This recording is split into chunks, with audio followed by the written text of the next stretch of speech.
কেমন আছো বন্ধুরা? আজ আমরা চলে যাব 1 to 10 পর্যন্ত শিখব এবং 1 থেকে 10 অবধি একটি ছড়া আমি বলবো আজকে। হ্যাঁ, সেটা হচ্ছে, শোনো তাহলে।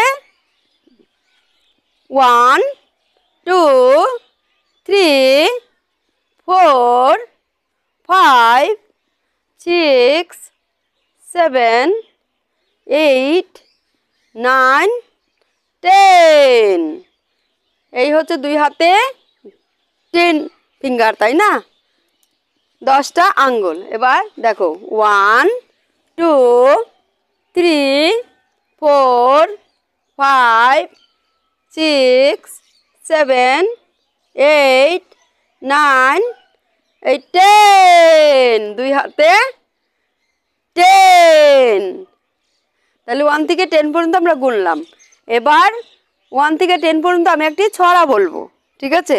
ছড়া বলবো, ছড়া বলার পরে আমরা আজকে আবার একটু লেখার মধ্যে চলে যাব।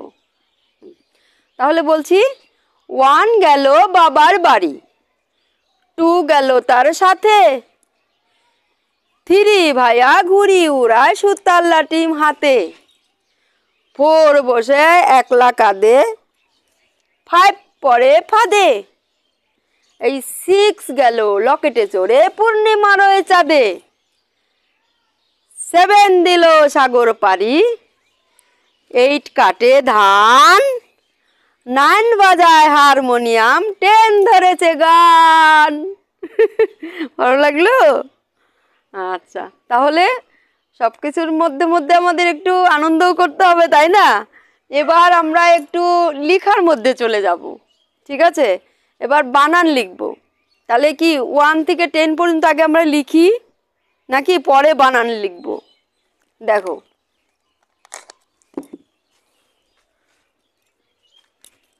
ওয়ান থেকে 10 পর্যন্ত আজকে আমরা লিখব। 1 to 10।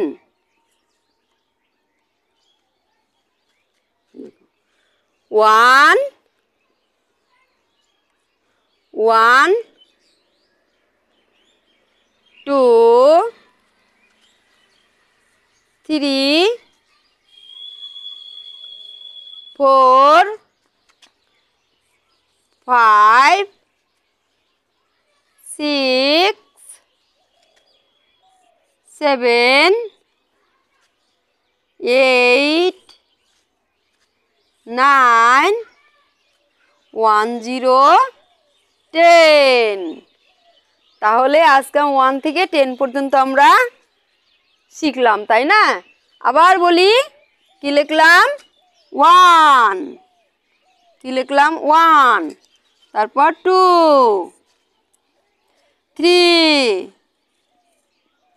4 5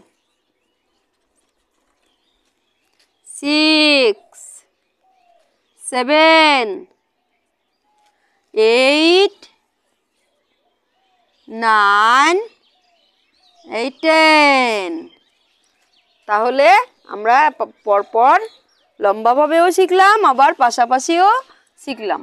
1 2 3 4 5 6 7 8 9 10, তাই না?